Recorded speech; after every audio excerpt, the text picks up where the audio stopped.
नमस्कार। मैं भाषा अध्यापक विपिन कोठारी फिर से उपस्थित हूँ आपकी सेवा में और अपने YouTube चैनल पर सभी संस्कृत प्रेमियों का हार्दिक स्वागत और अभिनंदन करता हूँ। आज मैं उपस्थित हुआ हूँ लेकर रुचिरा प्रथमो भागः, जो कक्षा 6 की पाठ्यपुस्तिका है उसका सप्तमः पाठः, जिसका शीर्षक है बकस्य प्रतीकारः, बगुले का बदला। और इसमें अव्यय शब्दों का प्रयोग समझाया गया है कि किस प्रकार से उनका प्रयोग होता है। तो आज हम इस पाठ का अनुवाद और अभ्यास सीखने का प्रयास करेंगे। तो बिना देर किए आरंभ करते हैं। और आरंभ करने से पूर्व वही निवेदन आपसे फिर करता हूँ कि यदि इनमें छात्रोपयोगी सामग्री आपको कुछ प्राप्त होती है और यदि आपको लगता है कि मेरे वीडियोज़ आपको पसंद आते हैं, अच्छे बने हैं, तो कृपया इन्हें लाइक और शेयर करना न भूलिएगा और मेरे चैनल को सब्सक्राइब करना न भूलिएगा। आरंभ करते हैं। एकस्मिन् वने शृगालः बकः च निवसतः स्म।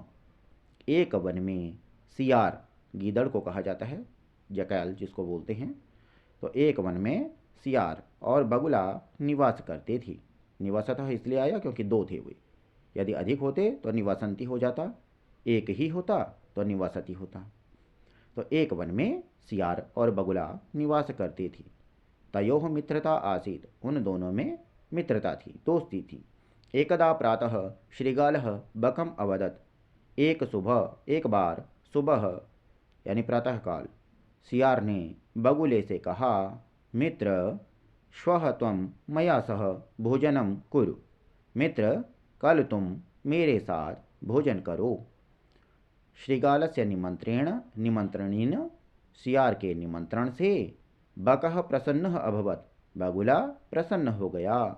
अग्रिमे दिने, अगले दिन, सः भोजनाय श्रीगालस्य निवासम अगच्छत्, वह भोजन के लिए सियार के घर पर गया। कुटिलस्वभावः श्रीगालः स्थाल्यां बकाय क्षीरोदनम अयच्छत्। कुटिल स्वभाव वाले सियार ने थाली में बगुले के लिए खीर परोसी। बकम अवदच्च, और बगुले को कहा, मित्र अस्मिन् पात्रे आवाम अधुना सहैव खादावः। इस पात्र में अर्थात इस बर्तन में हम दोनों अब साथ ही खाते हैं। भोजन काले बकस्य चंचुः स्थालीतः भोजन ग्रहणी समर्था न अभवत्। भोजन के समय बगुले की चोंच थाली से भोजन ग्रहण करने में समर्थ नहीं हुई, क्योंकि चोंच नुकीली होती है और नुकीली चोंच में बड़ी मुश्किल से एक आध दाना ही कोई समा पाता है, और वैसे ही खीर तरल थी तो वह समर्थ नहीं हो पाया होगा। तो भोजन के समय बगुले की चोंच थाली से भोजन ग्रहण करने में समर्थ नहीं हुई। अतः बकः केवलम क्षीरोदनम अपश्यत, इसलिए बगुले ने केवल खीर को देखा। श्रीगालः तो सर्वम क्षीरोदनम अभक्षयत, और सियार ने तो सारी खीर को खा लिया। कैसे? क्योंकि उसकी तो जीभ होती, वह जीभ से चाट कर खाता है, और थाली से उसको चाट कर खाना सरल था, तो वह सारी खीर चट कर गया। आगे बढ़ते हैं। अगले पृष्ठ पर देखिए। श्रीगालेन वंचितः, सियार के द्वारा ठगे हुए। बकः अचिंतयत्, बगुले ने सोचा। यथा अनेन मया सह व्यवहारः कृतः, जैसा इसके द्वारा मेरे साथ व्यवहार किया गया है, तथा अहमपि तेन सह व्यवहरिष्यामि, वैसा ही मैं भी उसके साथ व्यवहार करूँगा। एवं चिंतयित्वा, ऐसा सोचकर, सह श्रीगालम अवदत्, उसने सियार को कहा, मित्र त्वम अपि श्वः सायं मया सह भोजनम करिष्यसि। मित्र तुम भी, आने वाले कल के लिए बोला है श्वः, तो मित्र तुम भी कल शाम को मेरे साथ भोजन करोगे। बकस्य निमंत्रणेन श्रीगालः प्रसन्नः अभवत्, बगुले के निमंत्रण से सियार प्रसन्न हो गया। यदा श्रीगालः सायं बकस्य निवासम भोजनाय अगच्छत्, जब सियार शाम को बगुले के निवास पर भोजन के लिए गया तदा बकः संकीर्ण मुखे कलशे क्षीरोदनम अयच्छत।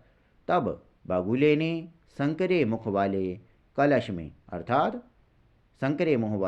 में अर्थात सुराही में क्षीरोदनम अयच्छत खीर परोस दी।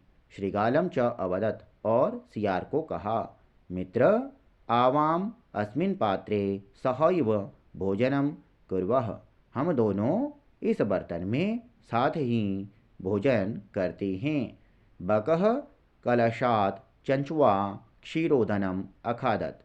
बगुले ने कलश में से अर्थात सुराही में से चोंच से खीर को खा लिया।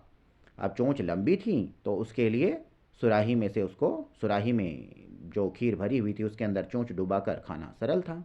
तो बगुले ने कलश में से चोंच द्वारा खीर को खा लिया, परंतु श्रीगालस्य मुखम कलशे न प्राविशत। किंतु सियार का मुख, क्योंकि चौड़ा मुख होता है कुत्ते की तरह, तो श्रीगाल का मुख जो है, सियार का मुख, वह कलश में प्रवेश नहीं हो सका, उसमें घुस नहीं पाया। अतः बकः सर्वं क्षीरोदनम अखादत। इसलिए बगुले ने सारी खीर को खा लिया। श्रीगालः च केवलम ईर्ष्यया अपश्यत। और सियार ने केवल ईर्ष्यापूर्वक देखा, यानी सियार जो है वो जलन से देखता रहा, कर कुछ नहीं पाया।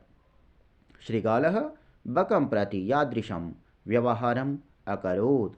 सियार ने बगुले के साथ यादृशम जैसा व्यवहार किया। बकः अपि श्रीगालं प्रति तादृशं व्यवहारं कृत्वा प्रतीकारम अकरोत्।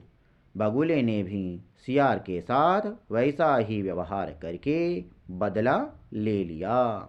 उक्तम अपि, कहा भी है, आत्मदुर्व्यवहारस्य फलं भवति दुःखदम्। आत्मदुर्व्यवहारस्य फलं भवति दुःखदम्। तस्मात् सद्व्यवहर्तव्यम मानवेन सुखैषिणा। तो क्या बोलते हैं कि अपने द्वारा किए गए दुर्व्यवहार का, बुरे व्यवहार का फल दुखदायी होता है। तस्मात् इसलिए, इस कारण से सद्व्यवहर्तव्यम अच्छा व्यवहार करना चाहिए। किसके द्वारा? मानवेन मानव के द्वारा। और कैसे मानव के द्वारा? सुखैषिणा सुख चाहने वाले। तो क्या हुआ इसका भावार्थ कि अपने द्वारा किए गए बुरे व्यवहार का फल सदा दुखदायी होता है, इसलिए सुख चाहने वाले मानव के द्वारा सदा अच्छा व्यवहार किया जाना चाहिए। यानी सुख चाहने वाले जो मनुष्य हैं उनको अच्छा व्यवहार ही करना चाहिए, अन्यथा उनके साथ भी वैसा ही व्यवहार होगा। तो इस प्रकार इस पाठ का ये हिंदी अनुवाद हुआ। और प्यारे बच्चों, ये आप देख पा रहे हैं आपकी पाठ्यपुस्तक के इस पृष्ठ पर शब्दार्थ दिए गए हैं। शब्दार्थों के उपरांत ये अभ्यास आ गया। अभ्यास में कहा गया है ये उच्चारण कीजिए। तो उच्चारण आप मेरे साथ करेंगे इन अव्यय पदों का। यत्र, तत्र, कुत्र, अत्र, अन्यत्र, यदा, तदा, कदा, एकदा च, अपि, अद्य, श्वः, ह्यः, प्रातः, अहर्निशम, अधुना, एव, कुतः, सायं। और अब आगे बढ़ते हैं अगले पृष्ठ पर। अगले पृष्ठ पर दिए गए हैं, ये दूसरा प्रश्न है कि पेटी में से उचित अव्यय पद को चुनकर रिक्त स्थान की पूर्ति कीजिए। तो प्रातः भ्रमणम स्वास्थ्याय भवति। दूसरा है सर्वदा सत्यम वद। तीसरा है त्वं कदा मातुल गृहं गमिष्यसि। अगला है दिनेशः विद्यालयं गच्छति, अहम अपि तेन सह गच्छामि। अगला है अधुना विज्ञानस्य युगः अस्ति। और उससे अगला है अद्य रविवासरः अस्ति। श्रीगालस्य मित्रं कः आसीत्? श्रीगालस्य मित्रं बकः आसीत्। स्थालीतः कः भोजनं न अखादत्? स्थालीतः बकः भोजनं न अखादत्। बकः श्रीगालस्य भोजने किम् अयच्छत्? बकः श्रीगालाय भोजने क्षीरोदनम् अयच्छत्। श्रीगालस्य स्वभावः कीदृशः भवति? श्रीगालस्य स्वभावः कुटिलः भवति। अब आगे बढ़ते हैं। अगला प्रश्न है विलोम पद लिखने हैं। शत्रु मित्रम, सुखदम दुःखदम, शत्रुता मित्रता, अप्रसन्नः प्रसन्नः, दुर्व्यवहारः सद्व्यवहारः, सायं प्रातः, असमर्थः समर्थः। अब ये अगला पृष्ठ आ गया और अगले पृष्ठ पर इन्होंने दिया है ये पेटी में से समुचित पदों को चुनकर कथा को पूरा कीजिए, यानी जो कहानी दी गई है इसको पूरा कीजिए। तो देखिए, एकदा एकः काकः पिपासितः आसीत्, सः जलं पातुम् इतस्ततः अभ्रमत्, परं कुत्रापि जलं न प्राप्नोत्। अन्ते सः एकं घटम् अपश्यत्, घटे स्वल्पं जलम् आसीत्, अतः सः जलं पातुम् असमर्थः अभवत्।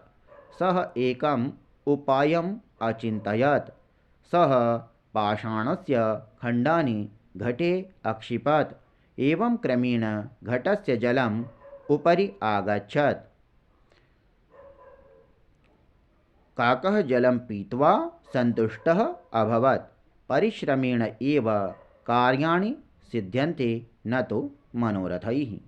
इस प्रकार से खाली स्थानों को भरकर, रिक्त स्थानों को भरकर आप इस कथा को पूरा करेंगे और अपनी उत्तर पुस्तिकाओं में, अपनी पाठ्य पुस्तिकाओं, उत्तर पुस्तिकाओं में लिखेंगे।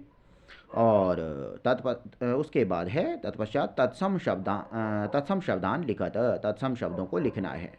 तत्सम का अर्थ है जो संस्कृत से हिंदी में ज्यों के त्यों प्रयोग किए जाते हैं, तो यानी संस्कृत के समान, तत्सम।